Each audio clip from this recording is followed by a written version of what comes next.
Tonight on Free Minds TV, we'll be talking about lemonade stands, also a Freemasons meeting broken up by police.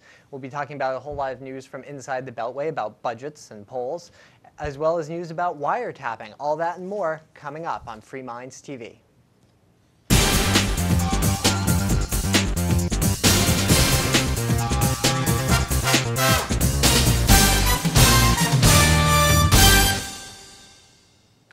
And welcome to a brand new edition of Free Minds TV. It is episode 119. As always, it's Toby here with you. And Nick. We have a ton to talk about. First, I'd like to invite the viewers to log on to our website, though, freemindstv.com. From there's the archives of the show, ways to help the show, the radio side, and a whole lot more, all at freemindsradio.com. All right, we have a ton of news stories to get to, and I wanted to start with one of the most serious ones of all. This coming out of Pennsylvania, where 7 youths have found themselves in trouble with the law for peddling a controlled substance. What was that controlled substance?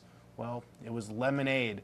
Children as young as 5 were broken up by the police for trying to sell lemonade in the township of Harvard, Pennsylvania, where, well, they didn't have the proper license, and some grumpy neighbors called the police because, well, they were selling this controlled substance, lemonade. It is a controlled substance or uncontrolled substance. The police needed to control it without the proper paperwork. Well, police came and broke it up. They went to the parents' houses, told the parents that their kids were selling lemonade without a permit. They couldn't do so. It wasn't until a couple of weeks later where it was found out that you don't need a permit to sell lemonade in the township of Haverford unless you're over the age of 16 years old. So, you know what? These kids were doing nothing wrong, and they've been told they're allowed to sell lemonade again, and the grumpy neighbors who called the police in the first place, well, they're just going to have to suck it up. Well, that's good news. I mean, I'm wondering why you can't sell lemonade if you're over the age of 16. You can. You just need to get permits and get licensed by the government. But why? So why can a 12-year-old sell it without a permit? Well, Nick, it's this protectionism thing we've got going on here. I don't know if you might be new to the concept of the American dream, but this is how it works. You open up a business, and then you lobby the government to pass rules and laws so that your neighbors can't open up competing businesses down the road. See, if I have my lemonade stand, and I jump through the hoops and get all the paperwork and fill it out and pay the government money, they're going to bar other competing lemonade stands from opening up. So I will have a monopoly on all the lemonade stands next. See, that's how it works here in America. If you're one of the first people in and you lobby the government, well, you know what? You can get rid of the competition. And that's why we need permits for such things. Yeah, I mean, I guess what they're figuring here is that, 10 or 12-year-olds are not going to actually seriously pursue a business out of selling lemonade. And that's why they don't need it. Older people might actually be able to put up some real competition. Right, and so you got to get rid of the competition. There's no other reason. I mean, they also claim that there could be you could be selling tainted lemonade, and if you have a little piece of paper that you pay the government for, you can't sell tainted lemonade. So there's also that as well, or whatever business it might be. But really, it is just protectionism racket, and hey, it goes on not only in Pennsylvania, but all across this great land of America where we have the freedom to ask our masters for permission to sell lemonade. Unless you're under 16, I guess in some places you can get away with it. All right, I want to delve into another story, this coming from Fiji. Way down under, across on the other side of the world where we're reporting from, here in New Hampshire, where 14 men, Freemasons, were arrested and detained by police officers. One New Zealand man was among the many men who spent a wretched night in a Fiji prison cell after frightened residents and police raided the Freemasons' meeting, suspecting witchcraft and sorcery. The men, who didn't want to be named, blamed dopey village people for the raid in which 14 members of the Freemasons' Lodge of Lakota were herded into police cars and jailed for the night. While they weren't formally charged with anything and weren't told why they were being arrested, it was later told to them that they could be detained without cause for up to 48 hours. Hey, I think we have a similar law that was recently passed here in the United States as well. We're just going to hold you because we feel nervous.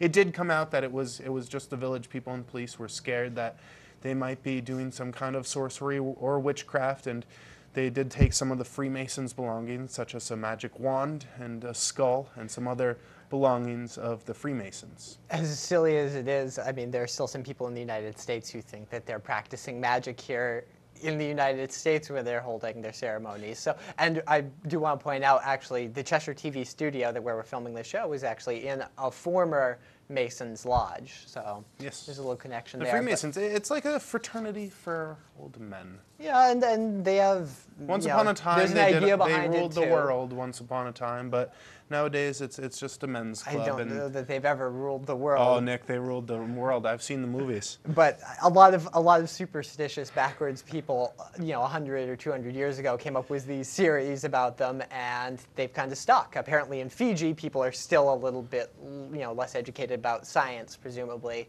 and they're still more concerned about witchcraft and sorcery and things like that. I'm concerned too, Nick. We should all be concerned. It could always be worse. The article points out that everybody is all up in arms because these are the most noble men in Fiji were detained by these police officers. It's normal for those common folks to be arrested, but the nobility was arrested this time around. It's not that much far-fetched from what happens here in America. They're arresting people for sorcery over in Fiji and in other parts of the world.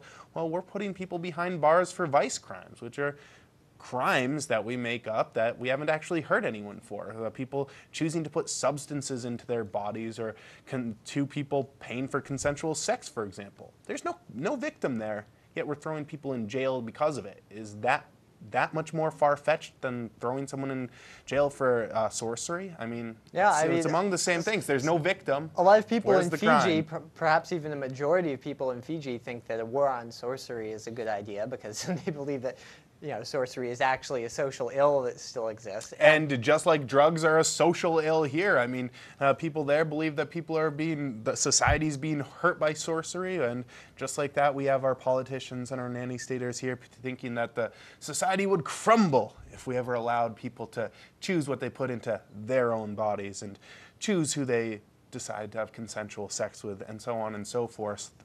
We have literally thousands upon thousands of laws that are putting people behind bars when they haven't hurt a soul.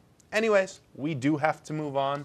Move on to some things happening here in the United States, where I guess you've got some new poll numbers about our great king and president, Barack Obama. Yes, and apparently a lot of people are not as happy now as they were with Barack Obama, at least his positions on healthcare and the economy, as they were a few months ago, according to a new Washington Post ABC News poll, which doesn't really surprise me. A lot of people expected him to pull some kind of magic trick out and magically make the economy get better, and healthcare wasn't going to cost anything, and their taxes wouldn't go up as a result. And people's expectations were frankly absurd. I mean, people were expecting something for nothing, and of course, they didn't get it. Now, according to the poll, the president's overall rating remains higher than these individual issues. I guess 59% of people still say they approve of what he's doing in office. 37% disapprove. But he is slipping. I mean, even at 60%, he's down a few percentage points from the last time they took a poll. On his handling of health care, approval of it has dropped from 57% of people, so a pretty solid majority, to 49%. So not even a majority of people are agreeing now with how the administration's coming up with its plans on health care. And people disapproving of how it's being conducted has risen too, from 29% to 44%. People also disagree with the handling of the deficit. And that's most marked among political independents, who now actually, a majority of them, or most of the respondents who give an opinion, 48%, now disapprove of his handling of it, and that's down significantly. You know, Nick, I mean, while these numbers are interesting, how much stock should we really be putting into what the American public think? Because after doing this show for a few years now, I've noticed that the American people are extremely dumb. When you look at some of these poll issues, you see... They're naive. I don't know if I'd say people are dumb. Yeah, I don't know, Nick. I'd say that polls show that a majority of the American public are just plain stupid. I mean, either that or they have an inability to look at the issues and think critically. Should I say that? The critical thinking is lacking, and people are pretty gullible when a politician is telling them that they're going to fix all kinds of social ills, whether it's health care or unemployment. people tend to believe them, even though they're lied to again and again and again, especially when you have somebody who's, admittedly an eloquent public speaker like Barack Obama. He gives really good speeches. He seems really convincing and honest. He's a very good-looking man, Nick. But that doesn't mean that he can actually follow through on these promises he's made. And he probably knew it when he was making it. I don't see how the American people couldn't understand this. If you're going to have the government take over, say, healthcare or bailing out the economy, the deficit's going to go up. People want something for nothing. People want low taxes, which is great. But people also want all the free things. That's why I'm telling you that the American people provides. are stupid. They honestly believe that if the government will give us free health care, it'll be free and no one will have to pay for it. The American people, I think you're giving them a little bit more credit than they deserve. And of course, our loyal viewers, you're not in the regular public here. You're many notches above that. But you're our viewership demographic. Right, which I'm is talking like about the average public that watches your MSNBC, your Fox News, all that stuff. I mean, when given the chemical breakdown of water, H2O, and breaking it up into its fundamental chemical components, a majority of Americans think that we should make water illegal. Yeah, so, the dihydrogen monoxide pamphlet you get that calls for it to be banned. Right, I mean... I've seen that one, and I actually recognized that it was a chemical name for water. Right. 20 other people didn't. But it's scary if you call it dihydrogen monoxide and say that this contributes to global warming and is in styrofoam products and is in this and that. I mean, just name a few things. The American people say, well, ban it. Get rid of it. It's no good. So you know what, Nick, these poll numbers, they are interesting, but I don't put too much stock in them because I really don't put too much stock in what the American people think as a whole. Hey, I'll agree. I mean, I think that people are pretty well qualified to manage their own lives, run their own lives.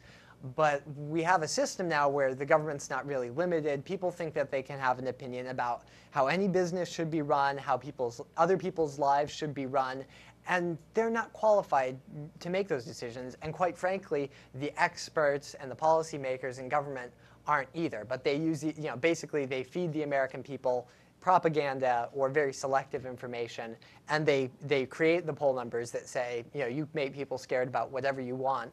A majority of Americans are probably going to say, well, we need to give the government some powers to deal with this threat. And then the policymakers who actually fed the false information to the American people, seize more power as a result. But it's really, I think the American people largely are acting as a rubber stamp for government policies. Well, like rubber stamps, most of the American people will just give them the pass, but we know our viewers are different. And that's why we like to bring you the Downsizer Dispatch, where you can let those fools in Washington know what's on your mind and what needs to be changed, rather than rubber stamping everything like most of the American public does. You guys are a cut above the rest, so let's bring it to them. What's this week's Downsizer Dispatch, Nick? And this week, the Downsizer Dispatch is dealing with the Read the Bills Act, which is the premier piece of legislation that's been introduced by DownsizeDC.org. It's really the most fundamental piece of legislation that they want to get passed, because the fact of the matter is Congress doesn't read most of the legislation that it passes into law, and the average American citizen is expected to obey whatever it is that Congress has passed, but the congressmen themselves have not even read all of that legislation.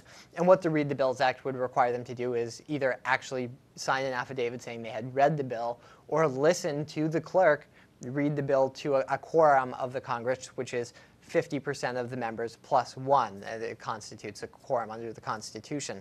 And what they want supporters of Downsize DC and the Read the Bills Act to do here in order to support this measure is to donate money. Specifically to get the Read the Bills Act into the media. It takes a lot of time and effort and money to contact different news organizations. It takes a lot of sending of emails and faxes, and the people doing the work over at Downsize DC, they're doing something they enjoy, but they can't work for free either. Even though it is a nonprofit, it does take time, and time is money. So go to downsizedc.org if you're interested, and consider contributing even $5 to help get the Read the Bills Act into the media. But not until you log on to freemindstv.com and consider giving us some money, $5 first. Anyways, there's a ton of great liberty organizations out there, and I personally give money to Downsize DC because I think it's the last ditch hope for the federal government. They've got a few bills, write the laws, read the bills, and I send messages.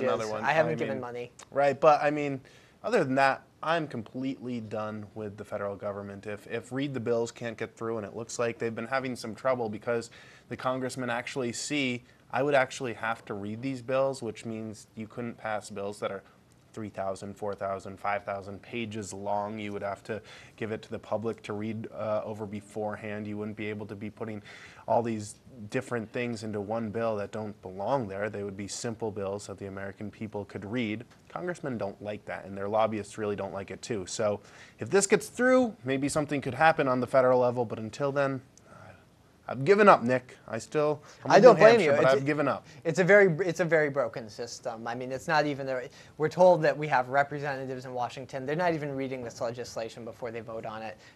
They don't represent their constituents. They just do what they have to do to get reelected, which usually means slipping bills, slipping provisions into these bigger bills for their lobbyists, that support them. And that's about it. Yeah. Anyways, we do have to take a break, but when we come back, we're going to be bringing you more news. Stay tuned. We'll be right back. This is Free Minds TV.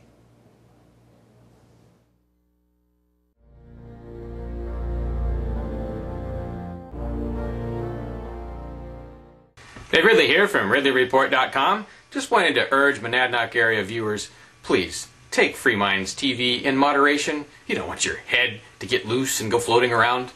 Also, when you get to the courthouse for jury duty, please don't let the judge trick you. Don't ruin people's lives without good cause. You have the right and the duty to acquit any accused lawbreaker if you dislike the law. Visit fija.org to learn more. Free Minds TV is brought to you in part by Life Productions for your basic and semi-pro video production needs. From full wedding and event coverage to DVD authoring and distributions, lifeproductions.com. That's lyfproductions.com. Thank you, Spencer. This is Mark Edge from Free Talk Live, and you're watching Free Minds TV.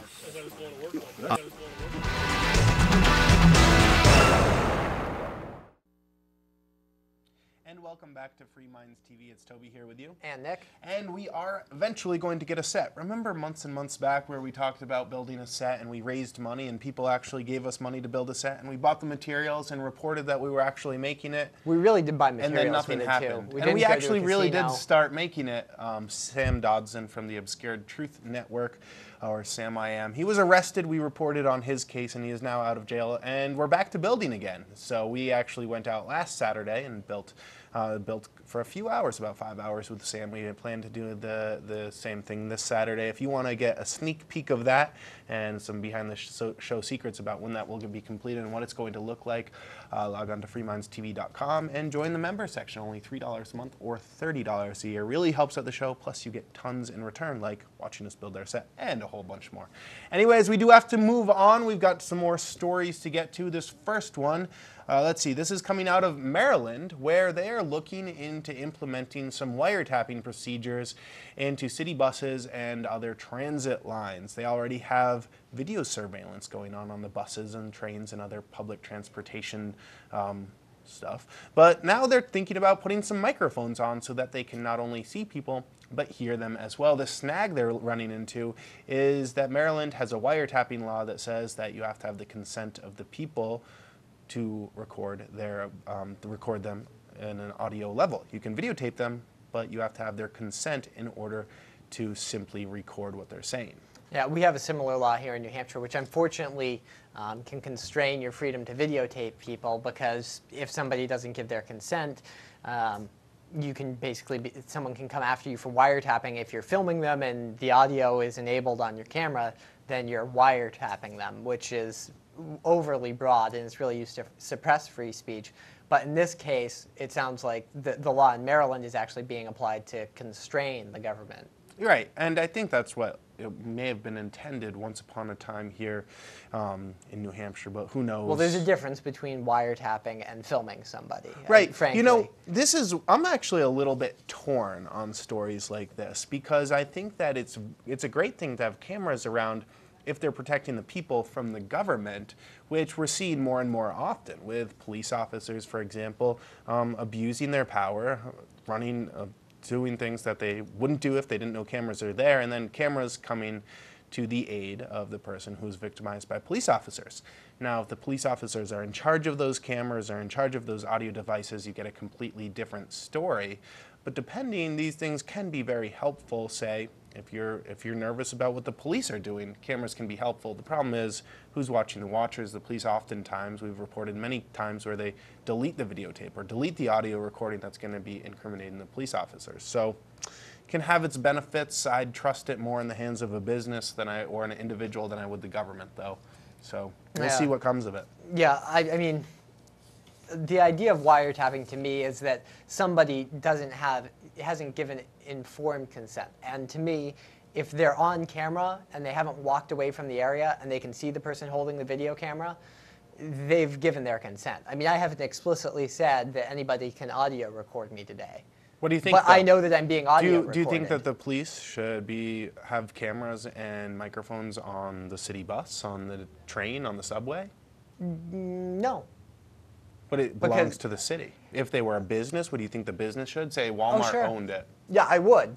But I'm drawing a distinction here for government. Personally, I don't think they can do a dragnet search. Essentially what this is a search. They're surveilling you.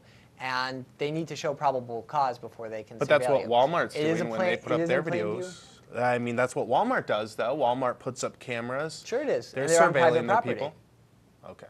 So it's because the government does it, you don't trust them. Well, I'm with you, Nick. Yes, I that's actually exactly don't trust the government I'm not either. trying to pretend like I'm being rational. I'm just saying that it's the government, and I don't want the government spying on us. Yeah. If other people want to videotape me walking down the street, where's my tinfoil hat? Anyways, I'm on your side, Nick. I agree with you. Anyways, we're going to move on to matters in Washington, where you've got a story that's fascinating, full of numbers and budget figures and the economy and numbers and there's not that many numbers. There's 2 numbers. Well, I hear it's fascinating. What's the story? Well, the White House said on Monday it was delaying the release of the budget update that the executive branch usually releases in midsummer. And they say they're doing it just because this is a transition year and they haven't been able to get everything in order.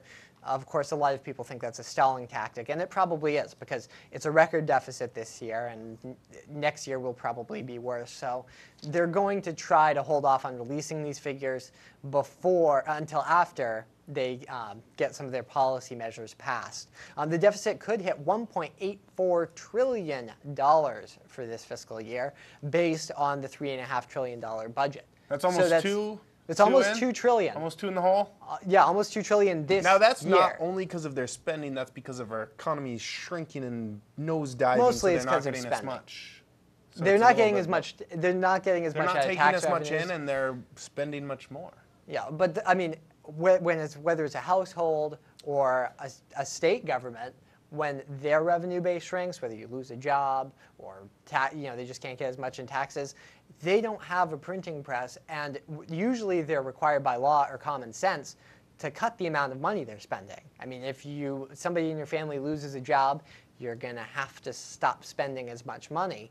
And if you're a state government, many state governments, I think it's over half of states, have a legal requirement that they have to run balanced budgets. Of course, the federal government doesn't have to do that. So they can just keep spending us more and more into debt. And the national debt's well over $11 trillion. I think it's going to hit 12 by the 1-year anniversary of hitting 11. I think it hit 11 trillion in September of last year. And my guess is, with the way the numbers are working out, about that time we'll hit 12 trillion this year. Well, I know I can't wait to pay it back, and my grandkids, they're really looking forward to it too. Anyways, we do have to move on. I hit on a story that I was thinking about this when I was talking about surveilling the police and having cameras up so you can catch them in the act of breaking the law, which can be very good sometimes, but unfortunately, well, there's not always a camera there to catch the police, and they oftentimes get away with doing very bad things. This is a story out of Denver, where a police officer, well, he was at McDonald's waiting for his coffee and his breakfast sandwich, but the service just wasn't fast enough for him. So he whipped out his gun, and he got his coffee, and he got his sandwich, and he drove away. But he did threaten to shoot them with a gun, supposedly, according to the McDonald's employees, because their service just wasn't fast enough for him, and he was in a rush. I mean, people can't wait for the law.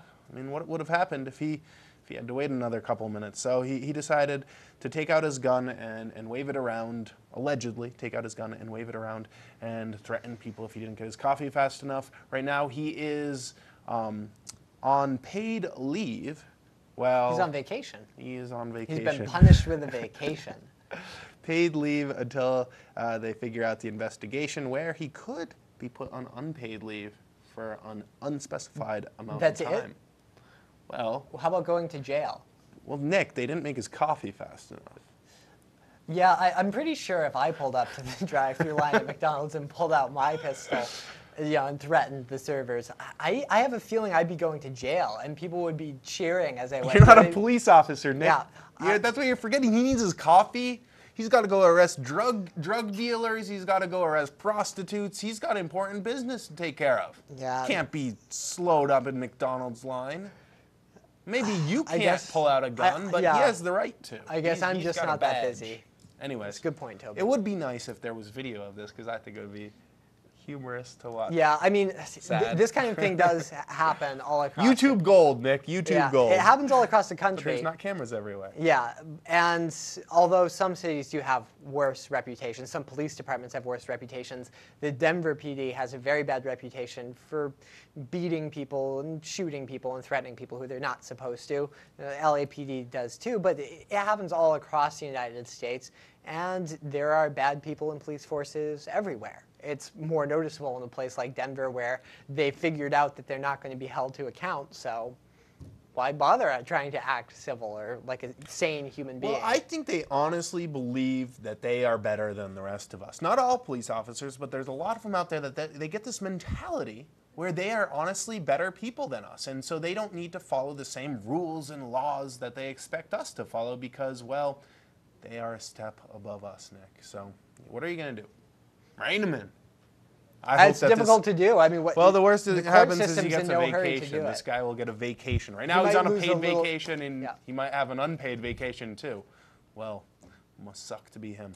Anyways, we are out of time. I'd like to invite the viewers to log on to our website. freemindstv.com is the address. From there, there's the radio show, the TV show, the blogs, which are they're getting pretty popular. The Liberty News Roundup, ways to help this show, the forum, show content, just goes on and on. There's so much stuff you could get lost on there for days and days and days at freemindstv.com.